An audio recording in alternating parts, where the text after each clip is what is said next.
June in Atlanta, one of the most rewarding uses of our creative potential and our kundalini energy is to produce food while caring for the soil.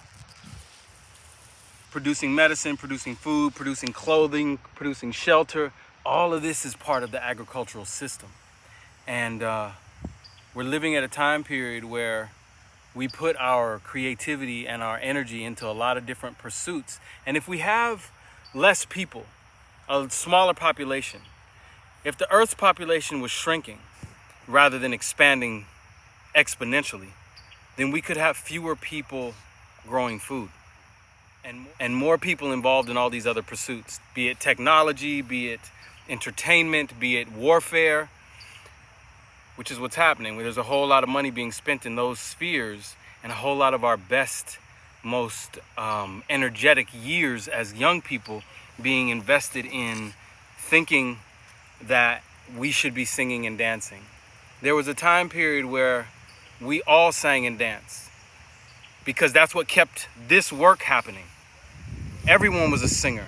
We didn't have people who were just singing while other people were working and growing the food. The singing, the dancing, the organized drumming, all of that was happening in the fields and after the workday, because every farmer was a singer. They were not an entertainer.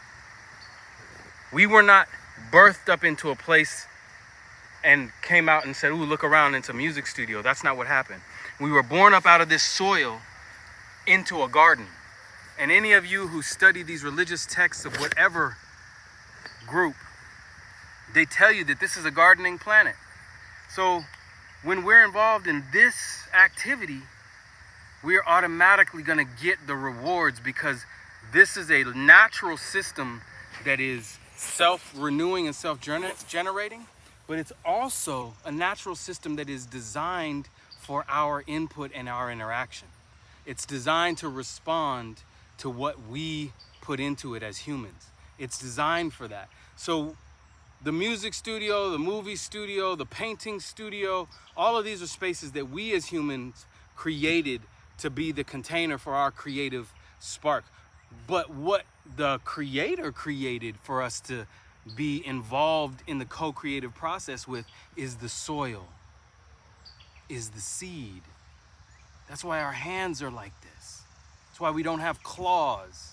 That's why we don't have paddles like a duck. We have these to pick, peel, and eat. Plant, cultivate, water, repeat. That's Brother Ross Kofi giving you that information over at the Shamba. What we got to understand is sometimes when we're doing a really good job out here, people will tell you, oh man, you killing it. Nah. We bringing it back to life. Grow where you are.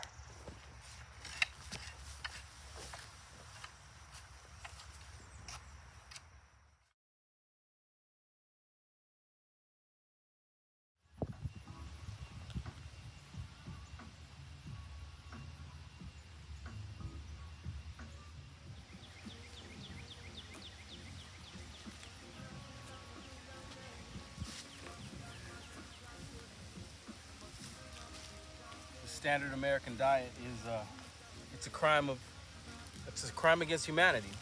It's causing all manner of mental illnesses. Now think about it this way: to live a life, an adult life of 20, 30, 40, 50 years and completely rely on your nutrition from people you've never met and soil you've never visited.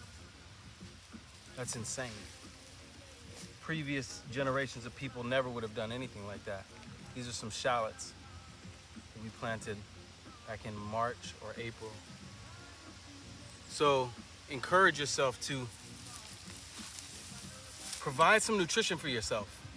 In this adult life of 20, 30, 40, 50 years, provide some nutrition for yourself. Produce your own food, produce your own medicines, and come up out of this mental illness that is a result of this toxic food from the corporate food system, which is literally a crime against humanity. To be feeding this food that has degenerated 90% of its nutritional content over the last 80 to 100 years, when the soil is still here, the land is still here, people who know the skill are still here. So think about production. Think about producing nutrition for yourself.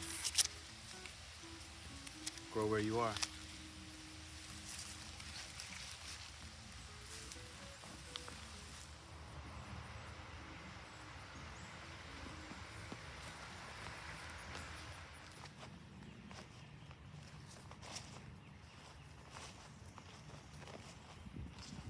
We've harvested potatoes.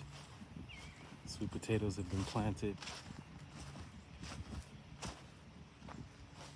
Tomatoes up on trellises. And sunflowers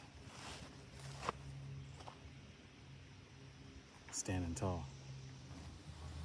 The standard American diet is a crime against humanity, creating all manner of mental illness that we see reflected in our relationships, in our government, in our foreign policy, in our health.